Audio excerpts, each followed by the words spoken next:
আমার তোমাকে একবার সামনাসামনি দেখার ইচ্ছে ছিল। আর এই চিঠিগুলো রাখো, আর দেওয়া সবগুলো চিঠি আছে এখানে। এই চিঠিগুলো পুড়িয়ে ফেলার অনেকবার চেষ্টা করেছি, কিন্তু পারিনি। আমার ভালো মন্দ কিছু হয়ে গেলে চিঠিগুলো খুব অযত্নে থাক, তাই তোমার কাছে দিয়ে গেলাম। আর যদি বেঁচে যাই ফেরত পাঠিয়ে দিও। আর শোনো, সুখী একজন নারী, আমার সুখের সংসার, তোমার জন্য এখন আর প্রেম নেই। তুমি ভেবো না তোমার প্রেমে আমি এখনো অন্ধ। 2 বাচ্চার মা হয়েছি, এখনো কি এসব বাংলা ছবির সময় আছে বলো? তবুও তোমার প্রতি জন্মদিনে আমি সুন্দর করে সাজি, একটা করে গিফট কিনি। সেদিন আমার প্রথম দেখা হয়েছিল 24 জুলাই। আমি সেদিন একা একাই ঘুরতে বের হই। আমার বর সব জানে, আমি বলিনি, তবুও বোধ। জানো প্রিয়, আমার দেখা শ্রেষ্ঠ মানুষও। আচ্ছা, আমি এসব কথা তোমাকে কেন বলছি? হয়তোবা আমার হাতে সময় অনেক কম, মনে যা আসছে বলে যাচ্ছি।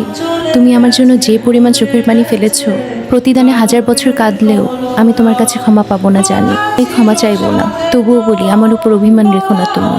আর সত্যি সত্যি মিরাকেল হলে আমার চিঠিগুলো আমাকে ফেরত দিয়ে দিও, থাকে যেন। আর তোমার সাজানো জীবনে একদিনের জন্য এসে কোনো কষ্ট দিয়ে থাকলে তা আমার অধিকার থেকে দিয়েছি, কিন্তু আমার কি তোমার প্রতি কোনো অধিকার আছে এখনো? নিজের যত্ন নিও, চাই তাহলে।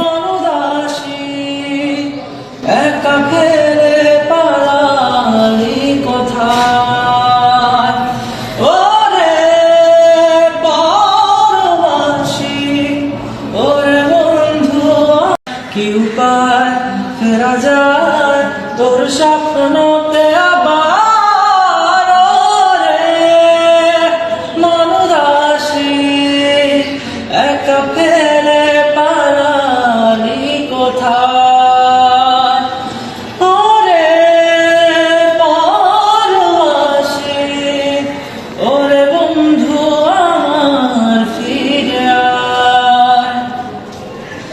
হাসিতে হাসিতে ভুল ফুরিয়েছে আজ সব, চলে গেছে ভুলে গেছে কালকের কলরা।